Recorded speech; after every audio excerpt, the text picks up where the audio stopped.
Екс-председателката на Судски совет Весна Дамева за спаниот државен обвинител Љупчо Куцевски, шефот на организиран криминал Ислам Абази и многу други челници на судството и покрај сите критики, години наназад не ја вратија довербата на народот во системот. Се бара решение како граѓаните да почнат да му веруваат на судството.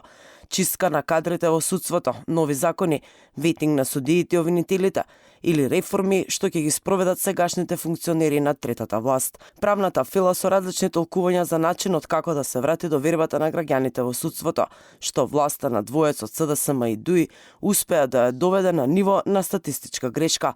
Дел од правниците сметаа дека треба да се исече прво главата, односно да се укине судски совет или да се направи чистка во овој и во обвинителскиот совет. Според адвокатот Сашко Дуговски, никакви реформи нема да го закрепнат кревкиот судски систем, ако функционерите си ги задржат фотелите. Па само функционални институции ќе доведат до функционално судство. Не можете вие да имате институција како Републички судски совет кој што со прст не мрда, совет за обвинители нешто подобар, но еднакво лош. И да очекувате дека нешто ќе се превземе. Тоа се институции кои што се наменети исклучиво да бираат суди кои што одговараат на одредена политичка номенклатура или да разрешуваат суди кои што не се подобни на исто така некоја политичка структура. Значи од таму треба да почне чистката. Хартијата трпи се, тешко ќе оди имплементацијата. Ваква оценка дава адвокатот Јанаки Митровски, кој прашањето како да се врати довербата на народот го оценува како прашање од $1.000.000.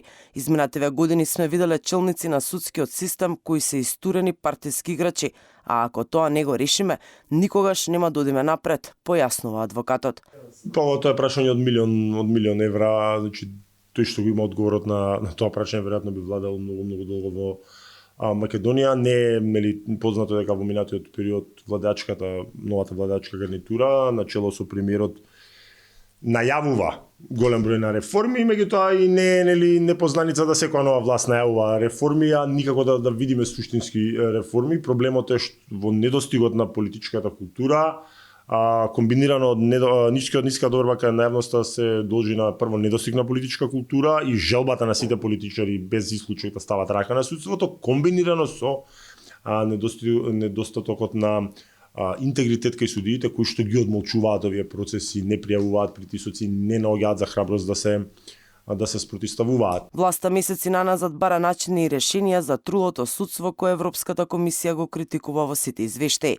Представниците на меѓународната заедница побараа реформи според извештајот на оценската мисија, која што влеза во судскиот совет откако членовите на советот со месеци носеа скандалозни одлуки.